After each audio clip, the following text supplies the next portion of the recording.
ओम तस्माद् सक्त सततं कार्यं कर्म समाचर असक्तो ह्याचरण कर्म परमाप्नोति पुरुष। ओं नमो भगवते वासुदेवाय।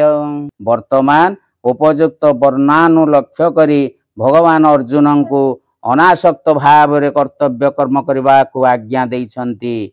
गीता रे मध्य कहिछन्ति ज्ञानामृतेन तृप्तस्य कृतस्य योगिनः न शास्ति किंचित कर्तव्यमस्ति चेन स तत्त्ववित्। अर्थात ओं नैव तस्य कृतेनार्थो न कृतेनेह कश्चन न चास्य सर्वभूतेषु कश्चिदर्थव्यपाश्रय।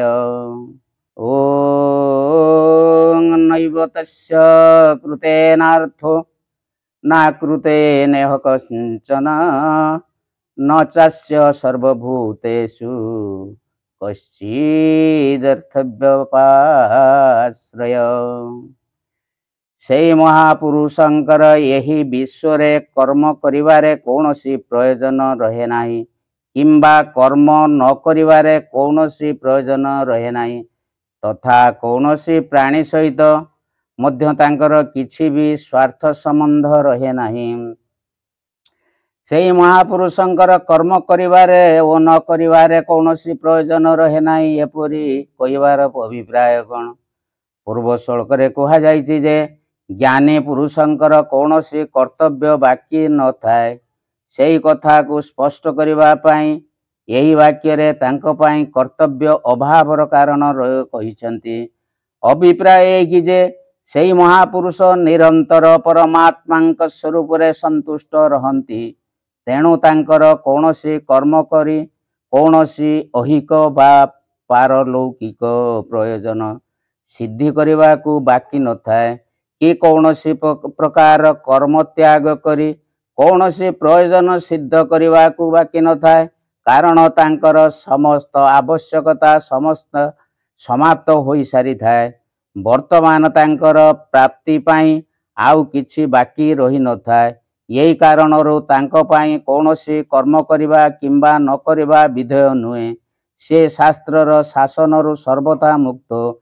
जदि तांको मन ओ इंद्रिय मानकर संघात रूपी शरीर द्वारा कौनसी कर्म करा जाए तेबे तांकु उक्त कर्म त्याग करने को शास्त्र मध्य बाध्य करे नाही एवं जदि कौनसी कर्म न करती तेबे मध्य कर्म करने को शास्त्र तांकु बाध्य करे नाही।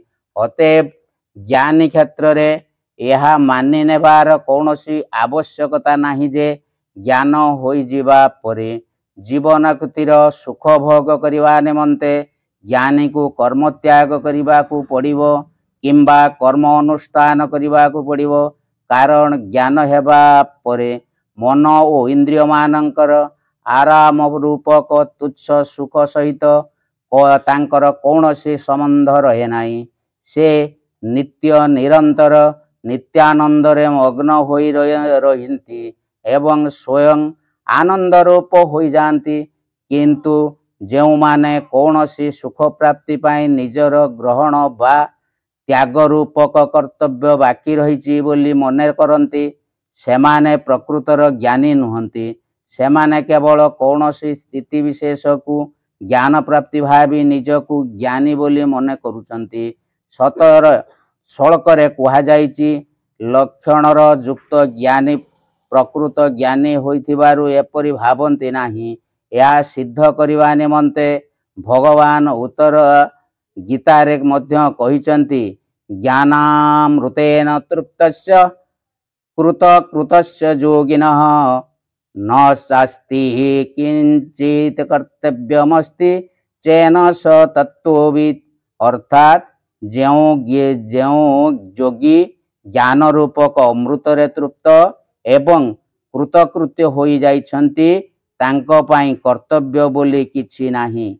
जदि तांकर किछि कर्तव्य थाए तेबे से तत्वज्ञानी नुहंती। कौनसी प्राणी ठारे मध्य तांकर किछि भी स्वार्थ संबंध रहे नाही। ए कथार भाव कौन? यह कोई भगवान देखाई जे ज्ञानींकर कर्म करिवारे ओ न करिवारे जेपरि कौनसी प्रयोजन रहे नाही। स्थावर जंगम कौनसी प्राणी ठारे मध्य तांकर सेहीपरि किछि भी प्रयोजन रहे नाही। अभिप्राय कि जे जहांकर देहाभिमान सर्वथा नष्ट होई नाही एवं जे परमात्मा प्राप्ति पाई साधना करुचंती सेपरि साधक निजर सुख भोग पाई किछि न चाहुथिले मध्य शरीर निर्वाह पाई कौनसी रूपरे अन्य प्राणी किछि ना किछि स्वार्थ संबंध रही थांती। अतएव शास्त्र आज्ञा अनुसार कर्म ग्रहण बा कर्म त्याग हेउची तांकर कर्तव्य। किंतु सच्चिदानंद परमात्मा को पाइथिबा ज्ञानींकर देहाभिमान नथिबारु से जीवन को मध्य लक्ष्य करती नाही। ए परिस्थिति रे तांकर शरीर निर्वाह प्रारब्ध अनुसार स्वतः हेउथाय। तेणु तांकर कौनसी प्राणी सहित कौनसी प्रकार स्वार्थ संबंध रहे नाही एवं तेणु तांक कौनसी कर्तव्य बाकी रही न थाए। से सर्वदा कृतकृत्य होई जाइथांती। ए परिस्थिति रे तांक द्वारा काहींकी कर्म करा जाए, तांक द्वारा कर्म करा जाए नाही। प्रारब्ध अनुसार कौनसी दृष्टि लोकमानंकर मंगल पाई कर्म हेउथाए, किंतु वास्तव रे तांकर सेही कर्म सहित कौनसी संबंध न थाए। तेणु सेही कर्म को कर्म बोली ग्रहण करा जाए नाही। ए पर्यंत भगवान बहु कारण देई सिद्ध करिसंती जे पर्यंत मनुष्यर परमेश्वर रूपक परमात्मा प्राप्ति न होईची से पर्यंत स्वधर्म पालन अर्थात निस्वार्थ भाव रे निजर वर्णाश्रम अनुसार विहित कर्म अनुष्ठान अवश्य कर्तव्य एवं परमात्मा को प्राप्त पुरुष पाई कौनसी प्रकार कर्तव्य बाकी न रखिले तांकर मन इंद्रिय द्वारा लोक संग्रह पाई प्रारब्ध अनुसार कर्म हेउथाय। वर्तमान उपयुक्त वर्णानुलक्ष्य करी भगवान अर्जुन को अनासक्त भाव रे कर्तव्य कर्म करबा को आज्ञा देइछंती। ओम तस्माद् सक्त सततं कार्यं कर्म समाचर असक्तो ह्याचरण कर्म परमाप्नोति पुरुष। ओं नमो भगवते वासुदेवाय। ओं परमात्मने नमः। तेणु निरंतर आसक्ति रहित होई निष्ठार सहित कर्तव्य कर्म कर, कारण आसक्ति रहित होई कर्म करुथिबा मनुष्य परमात्मा को प्राप्त होई जाए। तस्मात् पदर भाव कौन? तस्मात् पद एठारे पूर्व श्लोक मानक सहित संबंध रक्षा करिछि। एहा द्वारा भगवान देखाइचंती ए पर्यंत जेउ जेउ कारणरू स्वधर्म पालन परम आवश्यक बोली मु सिद्धि करिछि, सेही समस्त कारण उपरे विचार कले या स्पष्ट हो जाए जे पूर्ण भाव रे स्वधर्म पालन कले निश्चित रूपे तुमर मंगल हेब। तेणु तुमे निजर वर्णाश्रम धर्म अनुसार कर्म करवा उचित। आसक्त पदर भाव कौन? आसक्त पद द्वारा भगवान अर्जुन को समस्त कर्म रे एवं से सबुर फल रूपी समस्त भोगरे आसक्ति त्याग करी कर्म करने को कहिचंती। कामना त्याग आसक्ति त्यागर अंतर्गत, कारण आसक्ति कामनार उत्पत्ति हुए। तेणु एठारे फल इच्छा त्याग करने को पृथक रूपे कह जाए नाही। सततम पदर भाव कौन? भगवान प्रथम कही आसीचंती जे कौनसी लोक कर्म न करी क्षणे मात्र रही पारिबो नाही। एथिरु सिद्ध हैला जे मनुष्य निरंतर किछि ना किछि काम करुथाय। तेणु एठारे सततम पद प्रयोग करी भगवान कहिचंती तुमे सदा सर्वदा जेते कर्म करना काहींकी सेही समस्त कर्म रे ओ ताहार फल रे आसक्ति रहित होई कर। कौनसी कर्म कौनसी समय रे आसक्तिपूर्वक कर नाही। कर्मपद सहित कार्य विशेषण देवार भाव कौन यह द्वारा भगवान कहते तुम पाई वर्ण आश्रम स्वभाव परिस्थिति अनुसार जो कर्म कर्तव्य तुम्हें से कर्म करवा उचित। पर धर्म कर्म निषिद्ध कर्म एवं व्यर्थ वा काम्य कर्म करवा उचित नुहे।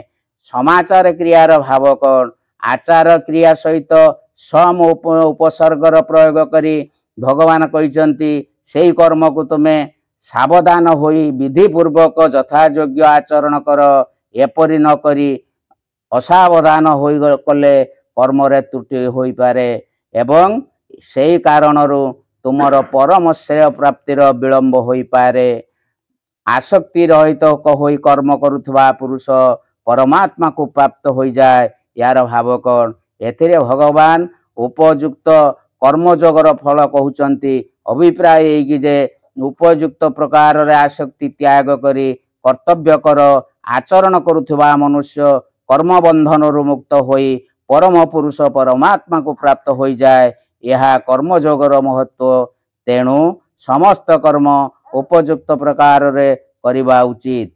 पूर्व श्लोक रे भगवान कहिथिले जे आसक्ति रहित होई कर्म करुथबा मनुष्य परमात्मा को पाई थाए। सेही कथा को स्पष्ट करिबा पई जनक आदि प्रमाण दे पुणी थरे अर्जुन को कर्म करिबा उचित बोली कहिचंती।